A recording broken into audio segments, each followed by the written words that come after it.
Hello and welcome to the Digital North, the roundtable for the digital age. In the year 2000, Modest Mouse came out with the album The Moon and Antarctica, and the world has never been the same. This week is another throwback episode. This conversation was recorded on March 12th, before we had any sort of an intro, really, so we just kind of jump into the conversation from here. I hope you enjoy today's episode. Without further ado, I bring you The Moon and Antarctica. So, haberdashers. Do you guys know who Dan Carlin is? And Carlin, the comedian? Oh my goodness, am I getting the name wrong still? No, I really hope that's not You'll get it. No, okay, Dan Carlin is the historian and podcaster. Okay. But I just listened to like a 6-hour episode that he had put out called The Destroyer of Worlds, and it followed the progression of atomic technology, and it basically began with like America dropping 2 nuclear bombs on Japan, and then how that changed the global political landscape basically for the next 70 years, and how it really changed a lot of things. He was talking about President Truman, and he began with President Truman, the former haberdasher. And I was like, oh, that's awesome. And he never defined the word haberdasher. And so I was so happy that we had our discussions about haberdasheries and haberdashers, because I felt so much more equipped to listen to that podcast episode. So much history is just opened up once you know that definition of that term. Yeah. Makes a lot more sense. That is so true. So, I guess on that note, we can begin talking about the album. All right. So, Modest Mouse has been one of my particularly favorite bands since, I would say, early high school. And this album, particularly, one of their earlier ones, I think this was 2000. Yeah. And the title itself, The Moon and Antarctica, is kind of trying to evoke this feeling of kind of like a desolate landscape, kind of faraway places, still, I don't know, it's got that contrast of like the cold desolation with the kind of profound, very true lyrics that Brock comes up with, where he's got this way of kind of just dropping really quotable lines here and there in his lyrics that are really make you think. And that's one thing that I really love about Modest Mouse, is that it's this very profound rock band who can, while rocking out, can get you to think about life, and this pretty cool quality of theirs that I enjoy. Yeah. So with that, I will kick it off to one of you guys. Just a nice little intro.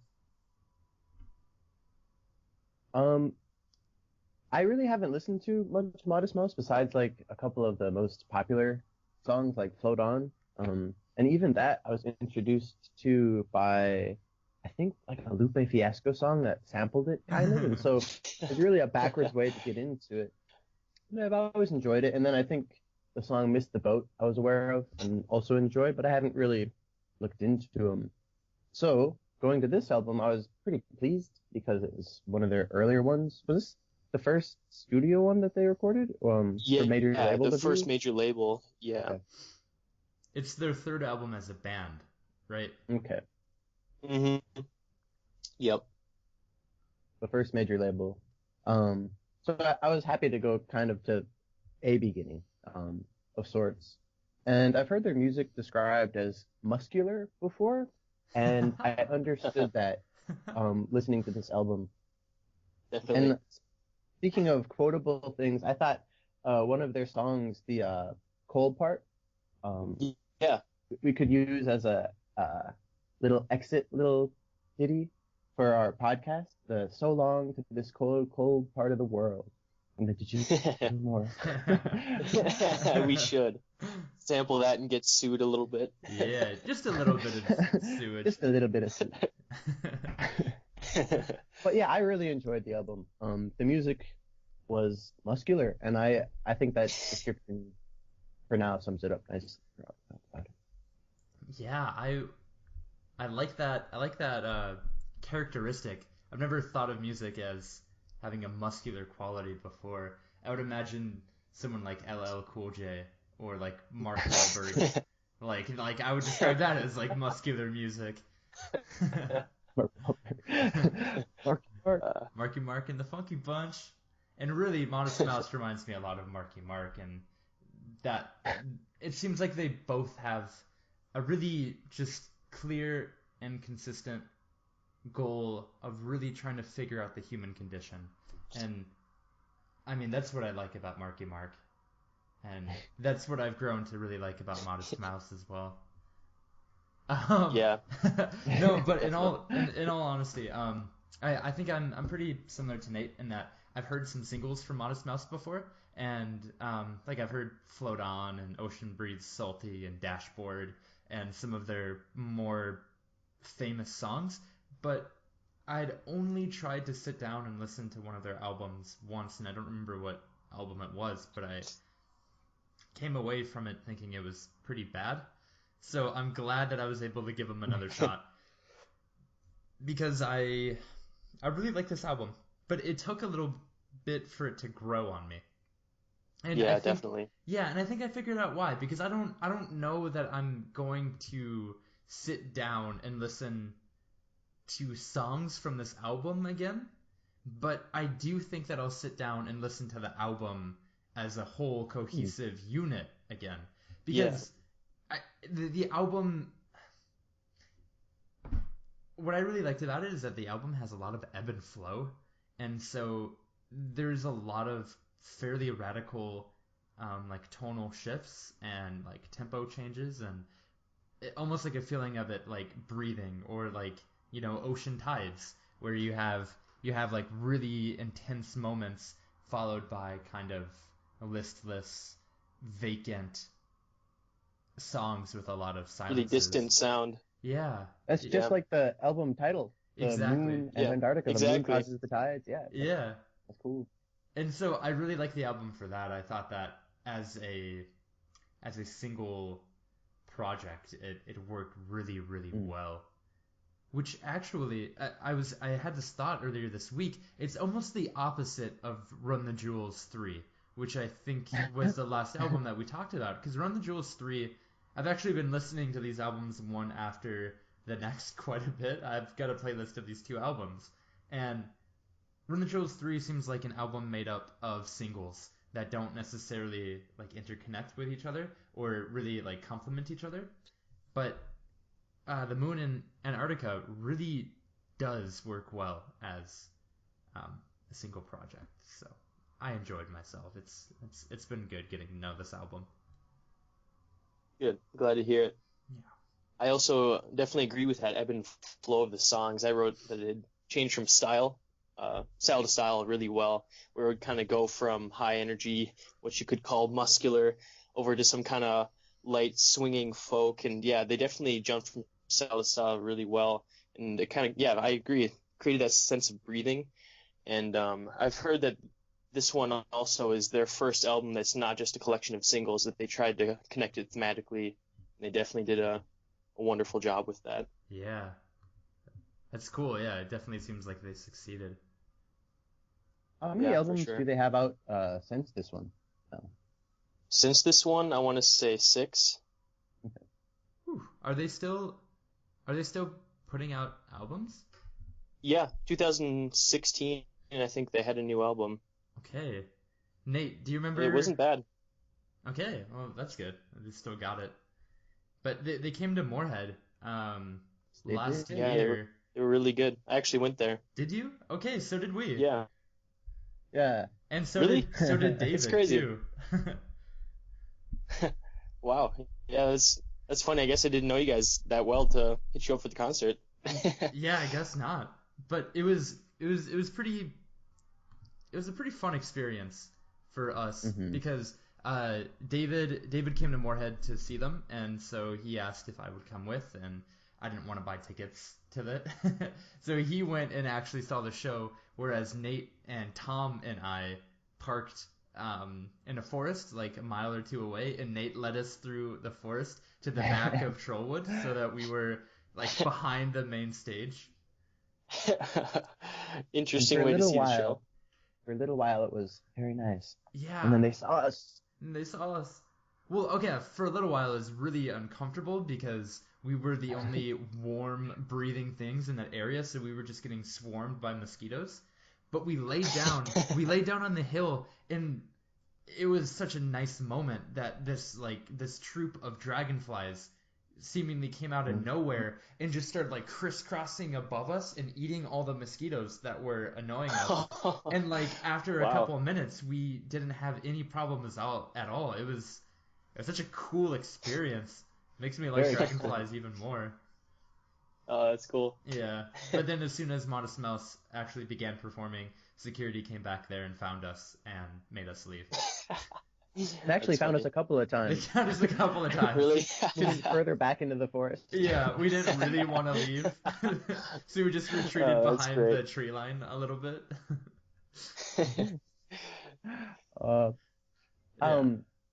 So I guess I do have very positive associations with Modest Mouse coming into this album, even beyond just like the music itself, because that was a really fun experience. Yeah.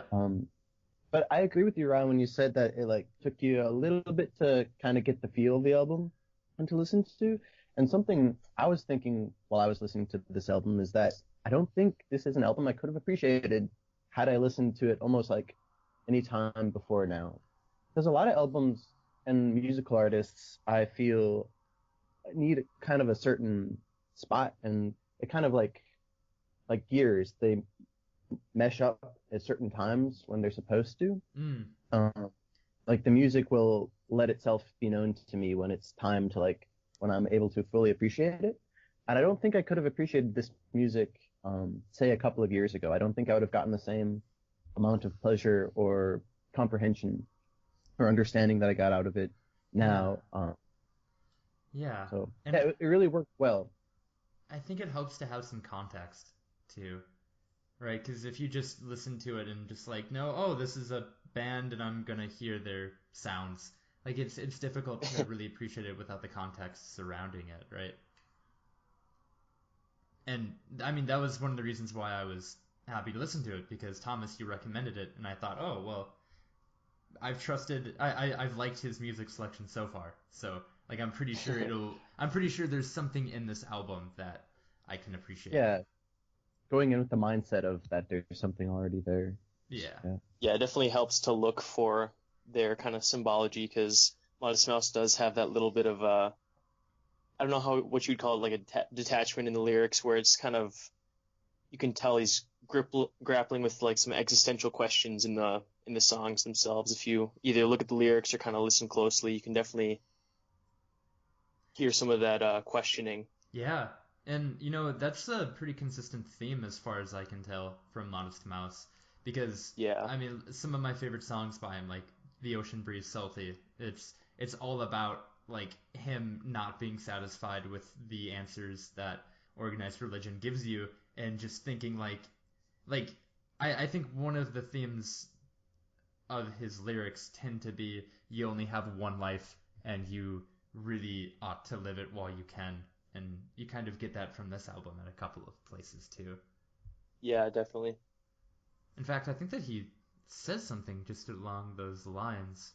Like, but yeah, going back to him, he seems to criticize like specifically Christianity or the idea of like a monotheistic God, in a lot of his lyrics. So if we go to the first song in the album, Third Planet, I mean, he says it right out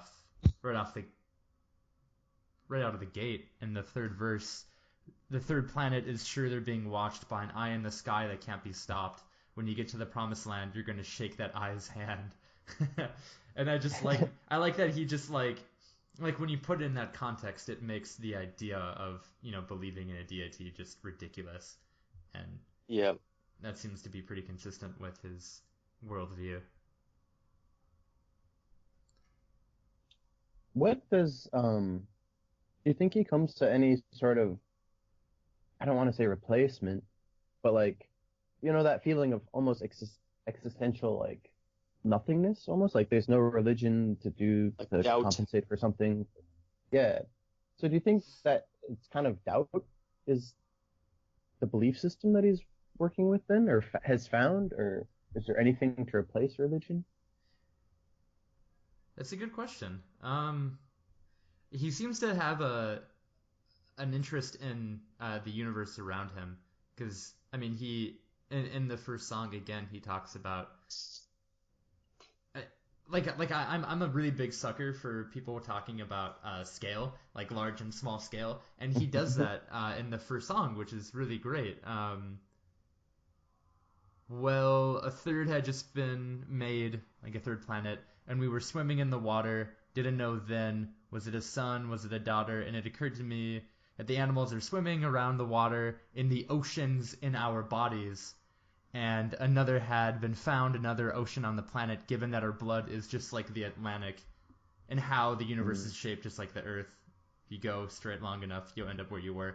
And like, for me, I know I've talked to both of you guys about it, but that is something that fills me with a sense of awe. Like, kind of understanding where my scale of life fits into like a molecular scale or like a cosmic scale, and just how limited my perception of what is going on really can be. And I guess I shouldn't argue that that's what he thinks, but there are several times where he seems to kind of take a humanistic approach to ethics and say like, hey, like, we have right now, and that's a big part of what the Ocean Breathes Salty is about, which isn't in this album, but I'm assuming he probably had those philosophies when he was writing these lyrics too. Yeah, definitely. And like that scale almost, doesn't matter. Like the lyric that the universe is just like the Earth. If you keep going far enough, you'll go back to where you started or something. Like Yeah. that. If you travel along the scale, either way, you're gonna find like the same things happening. Yeah. I think it's kind of cool. Like there is no beginning and there is no end. Mm-hmm. I mean, that's really nice. That's a cool thing to think about. But I can't argue with any definitive, with any really sense of confidence what he has as a worldview, or like how he would supplant religion with a different ideology. What about you, Nate? How do you make sense of the universe? I don't know. I mean, I can't speak for Modest Mouth either, but Modest Mouths. because I found sometimes like in authors or musical artists that grapple with kind of that existential dread, or like there's nothing out there, that you can either kind of just like take that and accept that and be like, okay, yeah, I don't think that there's anything out there. And that's kind of more the worldview that I fall into. I don't believe in God. I don't think there's any sort of like afterlife, but I'm not really bothered by it. But I find it interesting when artists are bothered by it, that like they don't necessarily believe that there's a religion, but they're bothered that there isn't like, something more. And I really can't like speak again for Modest Mouse and say that it suggests that they're bothered that there's nothing there, even though they believe that there's nothing there. But that's kind of a feeling that I got. So it's interesting to think about. Yeah, you sensed an anxiety from him.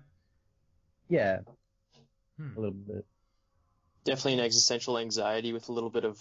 I mean, some of the lyrics can be read as kind of depressing, but I feel, at least this is kind of a concept that I'll bring up in our Zen interview, that the emptiness of the universe isn't necessarily a bad thing. The emptiness can be just a window to look through, or another way to experience life. And it's not necessarily negativity, but I feel that's how Modest Mouse kind of brings it out, where he's got a few lyrics like, as fruit drops, flesh it sags, everything will fall right into place. Whereas he's kind of coming to terms with this desolation of life over time, and it's kind of just another aspect of life as much as life is itself. Yeah, and I feel, the decay. I mean, yeah, definitely. He's got like so many.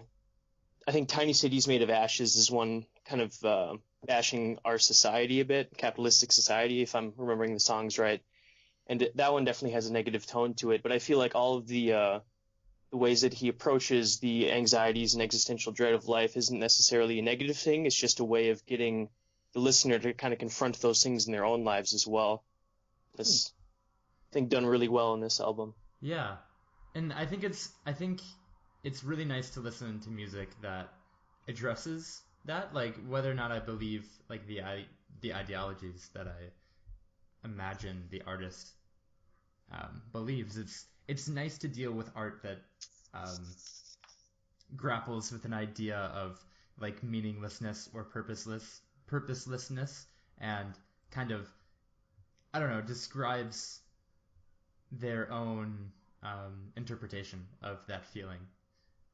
Yeah, Because I think it's something that many people do feel, and it's not really something that you talk about in your everyday life. Like, oh, how are you today? You certainly. know, I don't really have a real sense of purpose. How are you? That's woke up with some existential dread today. Yeah. Hmm. Speaking of, a couple of weeks ago, or several weeks ago, I watched Midnight in Paris, which is a um, Mm. Woody Allen film. Nate, you've seen it? Yeah, it's a good one. Yeah, it's nice. And Gertrude Stein is she makes a guest appearance. Well, she as an actress who plays her. But I really liked one of her quotes when she was talking to the main character about his book, and she said, "We all fear death and question our place in the universe. The artist's job is not to succumb to despair, but to find an antidote for the emptiness of existence." And I thought, That's a pretty great line. yeah, it was a really cool line. And she said it so casually, but it always stuck with me. And I think that that's really nice. And I don't know that. Yeah, what do you guys think? Do you think that Modest Mouse is too pessimistic with their view of what it means to be alive? Well, like one thing that I like to remember is that even if they're talking about like meaninglessness and purpose, and if there's none, they still made an album. They're still a band that's creating art. You know, the act of creation is such a almost defiant act in and of itself. That is almost self-referential, like talking about inevitability of decay and that things will break down, but you're still great and you're still putting that out there, as I think it as a way to deal with it and a way to express yourself and find some sort of catharsis to the anxiety. Um, yeah. Yeah. I definitely don't see it as too. What the question was, the lyrics is too depressing. Was that what you asked? Yeah. Well, I was just wondering if you guys thought that it was because I guess it was more directed towards Nate because he seemed to be unhappy with the with the philosophical underpinnings of the music. So I was just wondering what you guys thought of it. And yeah, do you think that he is overly pessimistic? I definitely feel like it's a recurring thing in their albums. Maybe less so more recently, like with the Dashboard album. I definitely didn't sense as much despair, Mm. but I feel part of it, at least he is definitely referencing culture, American, I'd say Western values in many of the songs, and I say part of that the depressing features of the song can kind of come about, at least judging from songs like Tiny Cities Made of Ashes and Perfect Disguise, that life necessarily shouldn't be taken so seriously as like a religious or a divine becoming in every person. Like everyone's kind of just existing as themselves. Nothing's perfect or reaching perfect states. Nobody's really divine in their own way. So everybody's kind of perfectly flawed, I guess. And that's how we should be happy with our flaws and not try to reach this godly persona of being Mm. where everybody's kind of, I don't know. We enjoy our differences, I guess. Be happy with our lot in life. Yeah. With our like genetic lot, with our dispositions. Hmm. Hmm. Yeah, I I think it's know. interesting to think of. Hmm? Continue, please. I was just gonna say about like people in religions, it is kind of in a sense striving for perfection, right? Whether in this Yeah. life or in the next life. And I like that, Thomas. It's a good point that I think Modest Mouse is more just like, hey, there's no such thing as that like ultimate thing. You just have to deal with the Now. immediacy around you. Yeah. For now. Yeah. Yeah. Well, and especially because, Nate, you grew up in a Catholic family, right? And I know Catholicism has a lot of that feeling of guilt associated with being human. Like it's so hard to be a perfect Catholic. It's almost designed to be impossible, right? Yeah, more than like striving for perfection is that you're not perfect, right? It's not like let's all try to be perfect. It's more like you're not perfect right now. Gotta pray. I don't know. That's maybe a little bit of coward look, but well, I think that's a there's definitely a sense of guilt. Yeah, I think that is a tenet of Catholicism, a feeling of guilt and a feeling of almost like inadequacy in terms of like how good of a person you can be.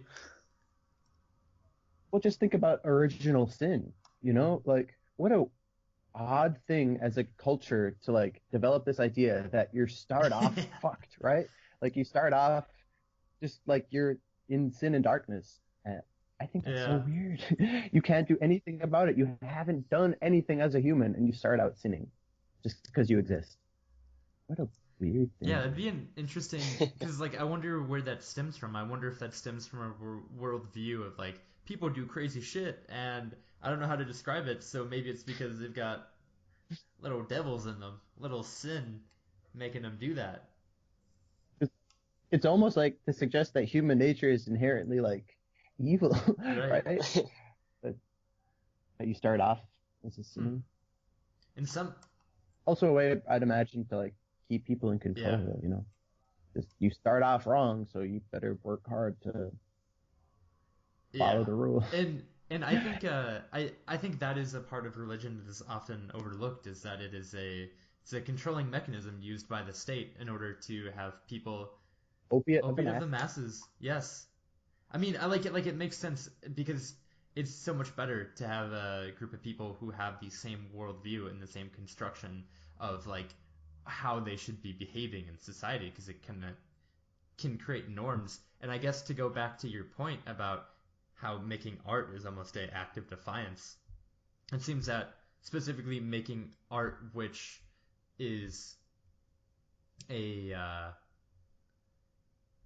complaint of the organized religion that we have in this country and the world is especially defiant, right? Because it's like the norms that you are experiencing within your society are wrong, and I'm just gonna flat out say that like your worldview isn't correct, and then that extends into tiny cities made of ash, where it's kind of an indictment of the Western civilization.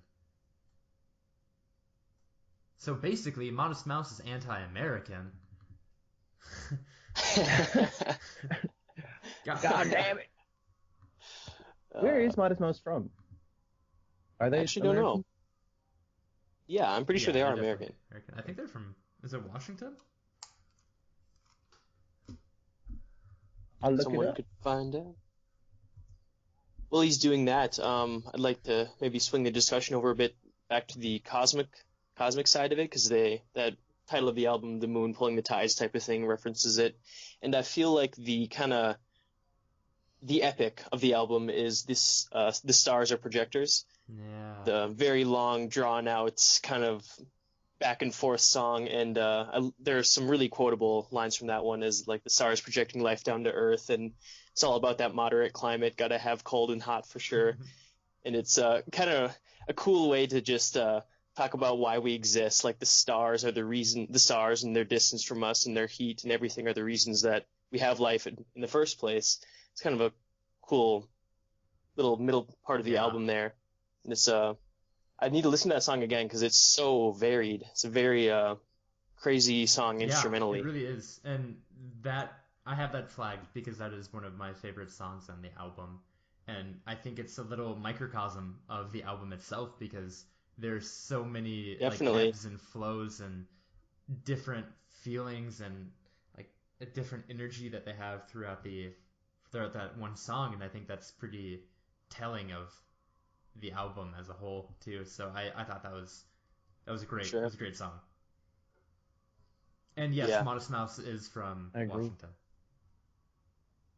Okay.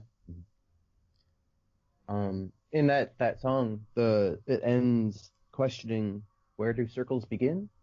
And I think yes. that's like a almost like a thesis, because they're talking about different scales, right? If the universe is like the Earth and you keep going and you'll reach the same thing, or the ocean in my body, like the Atlantic, like where does that cycle begin? Where does it start? Yeah. It's a big question. Yeah, I'm just reading the last couple of lines of lyrics, and it's beautiful. It's gorgeous. Was there a need for creation that was hidden in a math equation? And that's this? Where do circles begin? Where do circles begin? That's so nice too, because it kind of points to the absurdity of like describing life through math. Because I mean, I understand that is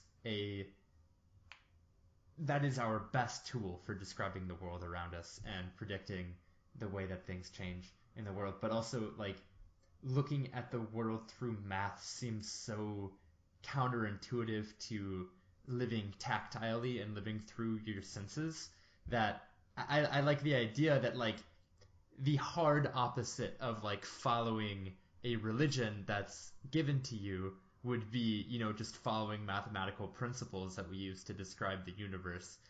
And then, like, kind of an indictment of that being a ridiculous way of experiencing the world around you is really nice, too. Yeah, you got to find the middle ground Yeah. kind of thing.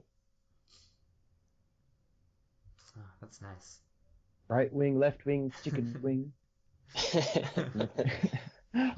Did you guys have any problems with the album? Did you have parts of the album that you really just didn't appreciate and didn't care for?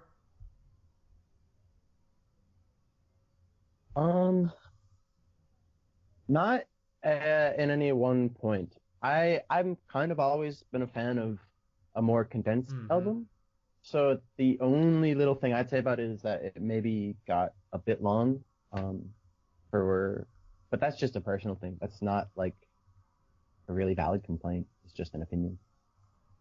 Yeah, and I didn't really have any overarching problems with the album either. I can't even pick out a specific song that I would rate particularly low, but I guess that's because I didn't really expect to have one coming into this.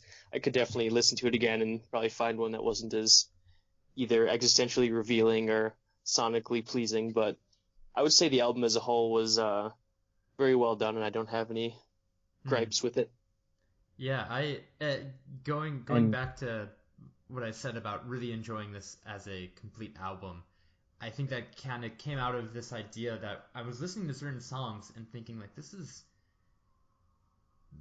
isn't enjoyable. Like when I just take it as that, like, 3-minute chunk of sound, it's not like specifically Tiny Cities Made of Ash and yeah, it's a little weirder. A Different City, and there were, like, Wild Packs of Family Dogs.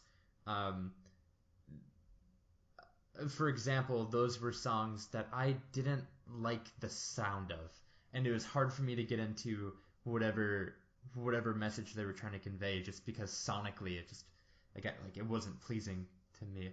I don't like shouting in music, and I've realized that I really he's a shouter. He is a shouter, and, like, outside of, like, Rage Against the Machine or, like, Slipknot, like when I'm, like, looking for that type of music, I just I don't enjoy the parts of this album where he's screaming into the mic, because it just doesn't seem very musical. It just doesn't do anything for me. And so those are probably my biggest criticisms, is just there are some songs that I am not really vibing with. There's some songs that just don't do it for me. But then as a whole, again, the album is redeemed by it just being so great as a cohesive unit.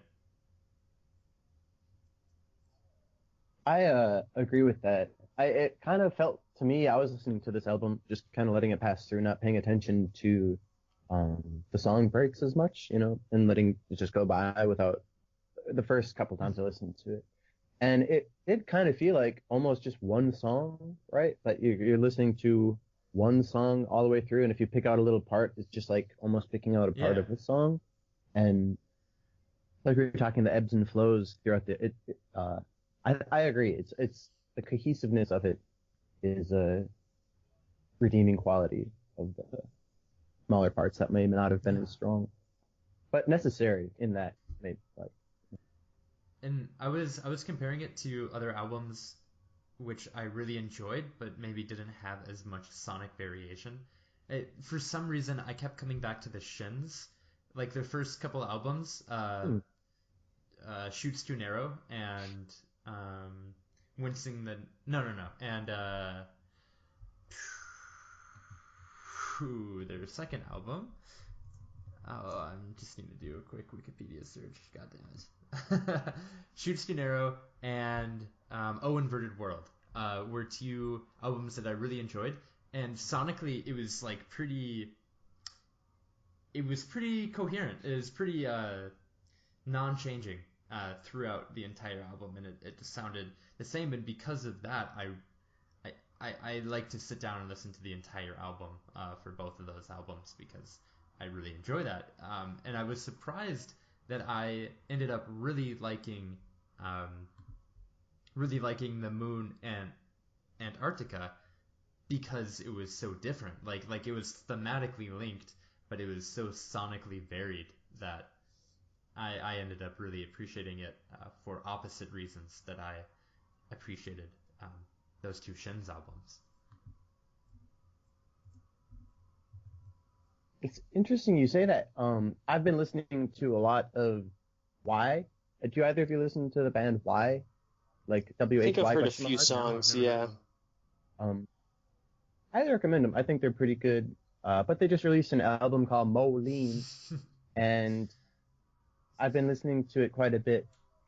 Uh, and at the comparison, I couldn't help but compare myself between the Moline and the Moon and Antarctica, and it almost felt like the albums are standing in the same point, like standing in the same place, but looking different ways almost.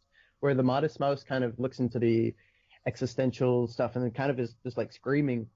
Y is like standing at the same point, looking at kind of the same thing, but it's just more like accepting. Cool. Um, which is interesting because Y is the past discography of Y is also kind of grapples with like what's the point a lot, and also sonically Y has some cool like technical rhythms. It's really a well produced album. This newest one, and also the Modest Mouse album. I found the production to be really cool. I because it felt like at points the Modest Mouse album, if it didn't have the nice production, could have been a little cold feeling because there's a lot Yeah, of I agree. like disjointed parts almost, but it blends it. Whoever produced it really blended all those elements together by adding like strings in some parts and different layers of guitar. I really enjoyed the production. Yeah, I think the production in this album was the first Modest Mouse album where the production really reached another level because their older albums were a little more. I mean, I guess Modest Mouse as a whole kind of has this weirdly discordant sound Mm. sometimes where the guitar and the other instruments just kind of sound almost like like they're not trying to harmonize or they're not trying to Yeah. get their music, their instrumentation to flow well, where it kind of tries to like jolt you into kind of realizing that the song has changed. I don't really know if that's their mission with doing that, but I can definitely see how like the discordance can be a put off, but I feel like it's also done so much in their albums that it can also just be seen as a part of their musical style. And I think it Mm-hmm. was done produced into the album, blended in really well, like you said, with the production of the instruments. So like all the editing that they must have done after the performances was, yeah, perfect. Because it's three guys, right? It Modest Mouse. I think for production, yes, but when they play Okay. shows, they just add people. Okay, cool. Like Passion Pit. Yeah.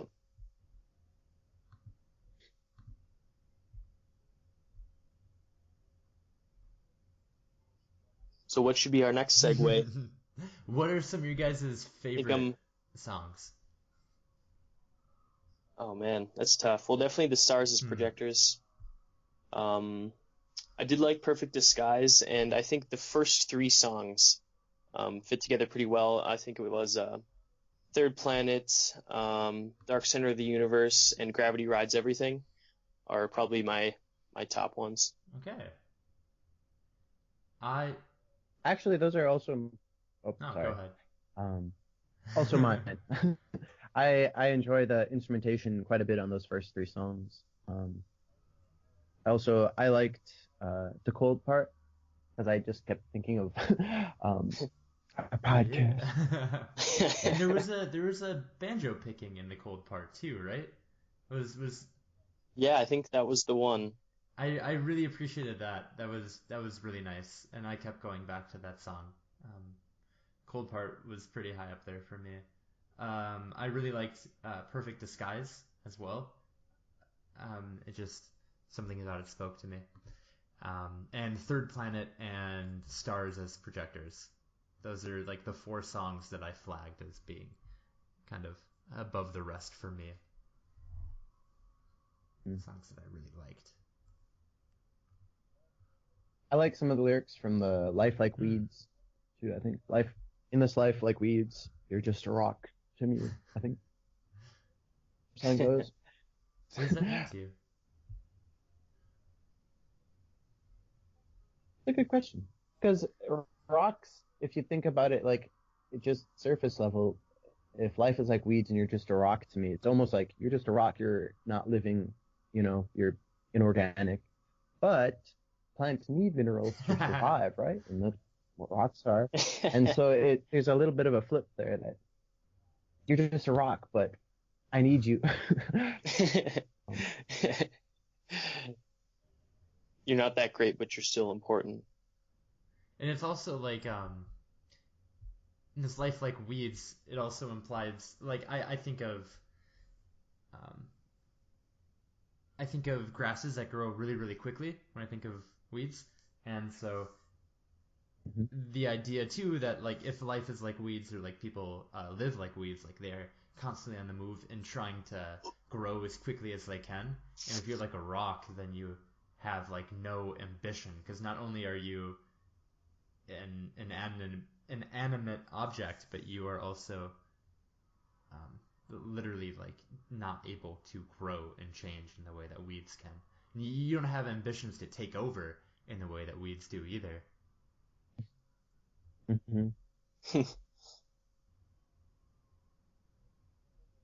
But it's also in like a chunk of the lyrics says, so you think you've figured out everything, but we know in there that our minds are just made out of strings to be pulled.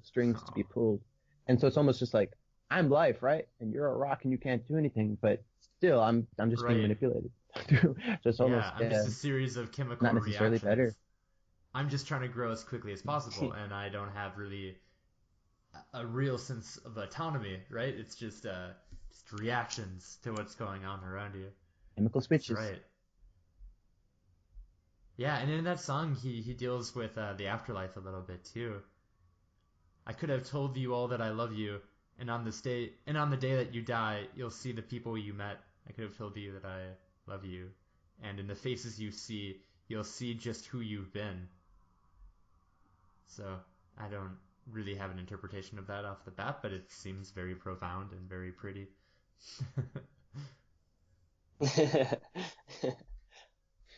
The one sentence review, very profound. All done. There's a muscular profundity to this album. It's the phrase of the day. Yeah, it's muscular profundity. I'm gonna try to use that. Yeah, find a way. Maya's sure pasta has such a muscular profundity to it.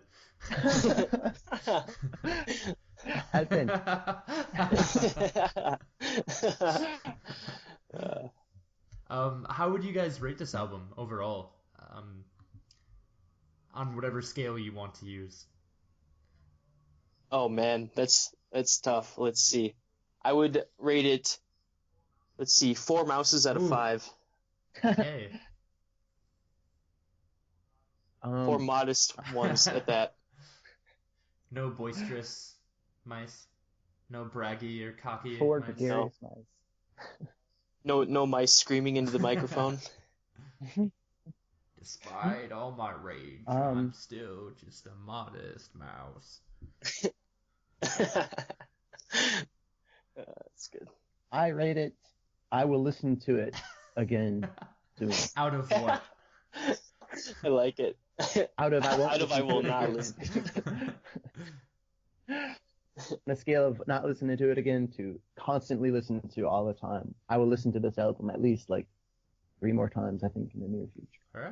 All right. Cool. So Positive positive overall. Yeah, for sure. I think that's where I'm sitting too. I like this album, and I like it more and more as I listen to it more and more, and as I've heard you guys describe your feelings about it, it makes me like it even more because I can kind of appreciate it on a different level.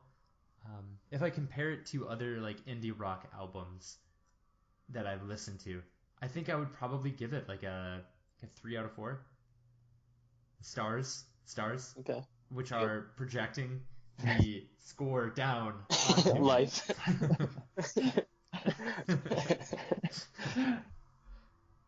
Yeah. Good one. Yeah, it's very modest mouse. I like I've only heard the Float On and the Miss the Boat. I think I've heard Ocean Breathe Salty. It's a good one. But from the first Third Planet song, I like This Is Modest Mouse as far as I could, because the vocals are very unique and the instrumentation, how they put it together, is unique. So I think it's also cool just to listen to a band that's like very much got their kind of own vibe, and that differentiates them. But just in terms of that, I appreciate it. Yeah, distinctiveness to them. Yeah. Mm-hmm. I can dig it. Well, thank you guys. Pretty muscularly. Yes, thank you for this muscularly profound meeting. Well, I hope you enjoyed today's episode of The Digital North. If you enjoyed this episode, make sure to check us out at curiousmagnet.com to listen to all of our episodes, as well as the rest of our content. You can follow our Facebook page at The Curious Magnet to receive notifications when new episodes of The Digital North and the rest of our content come out. Thanks again. Stay curious.